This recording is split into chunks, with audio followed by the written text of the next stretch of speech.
I'm just trying to get someone from the campaign to explain to me what foreign policy experience she has or what qualifications she has that would allow her to be ready to be commander-in-chief if something should happen to Senator McCain.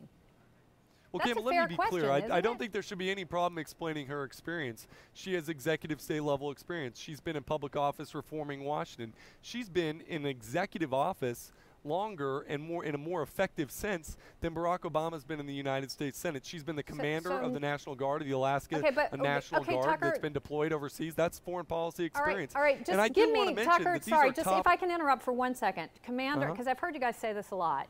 Can you just tell me one decision that she made as commander-in-chief of the Alaska National Guard? Just one.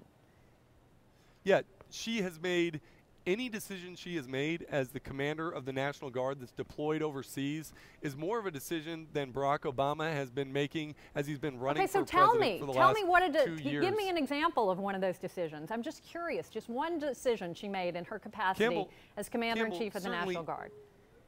Campbell, certainly you don't mean to belittle every experience, every judgment that she makes as commander of the National Guard. I'm belittling nothing. I just want to know one judgment or one decision. Well, I would love to know what one decision was. I'm not belittling anything, Tucker. I'm really not. I'm curious.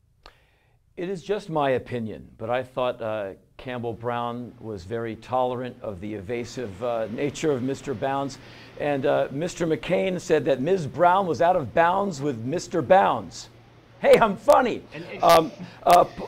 Paul, if that's how he's going to react by blowing off Larry King for that little bit, I think there's way rougher waves that are to come in the next few weeks before election.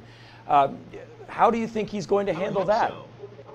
Yeah, I would certainly hope that they'll get that kind of tough question. What we saw there was Campbell Brown. Well, if his recourse is to blow off Larry King just for that, where can he go from there? I'm not really sure. I mean, what we saw there was Campbell Brown actually doing what a journalist is supposed to do. Absolutely. I mean, here you had a campaign spokesman who was serving up to her a load of spin, and she did what we would hope journalists would do, which is say, hold on a second, this is spin, can you actually tell me the truth? And she was polite about it.